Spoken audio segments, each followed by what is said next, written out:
Dear President Obama, my respectful greetings to you. My name is Nino Pagliccia and I'm a Canadian. I've decided to use a video to address you so you can put a face to the request I'm about to make. Mr. President, I'm one of millions of people in the world who are deeply concerned about 5 Cubans who have been imprisoned in US jails for many years. Imprisonment that we believe is unwarranted, unjust, and politically motivated. I'm sure you know the 5 Cubans I'm talking about. They are Ramón Labañino, Gerardo Hernández, Antonio Guerrero, Fernando González, and René González. They were all arrested on September 12th, exactly 15 years ago. René is now completing his term in Cuba after having to renounce his US citizenship by birth. But the other 4 are still in prison, where one of them, Gerardo, still has a sentence of 2 life terms of imprisonment. I have not heard of even a serial killer with that kind of sentence. Mr. President, I know you are a very busy man and with so many domestic and world problems at hand.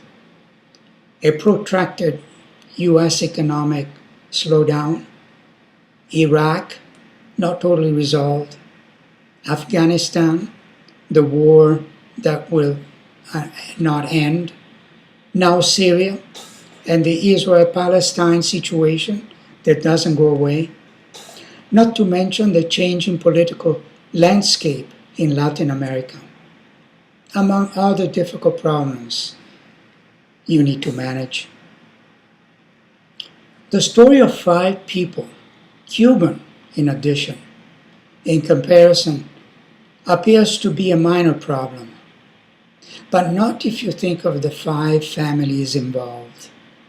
4 now. And I know from what I hear from your speeches that you always manage to highlight the human side of any difficult decision.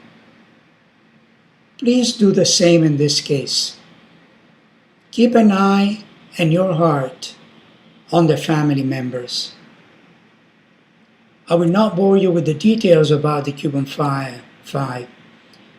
Your staff can more fully inform you if you have missed the many protests in front of the White House asking for the release of the 5. There's also a very informative recent book titled What Lies Across the Water by Stephen Kimber, a Canadian author and journalist. The book has been called, and I quote, the most complete and moving account of the Cuban 5, and also an account of the last chapter of the Cold War between Cuba and the United States. End quotes.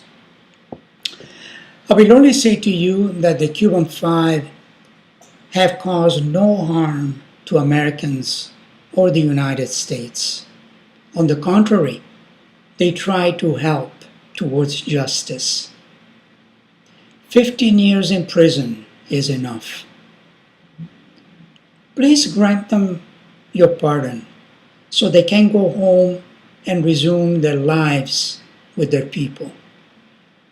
By doing so, you will make millions of people happy instead of pleasing only a few with millions.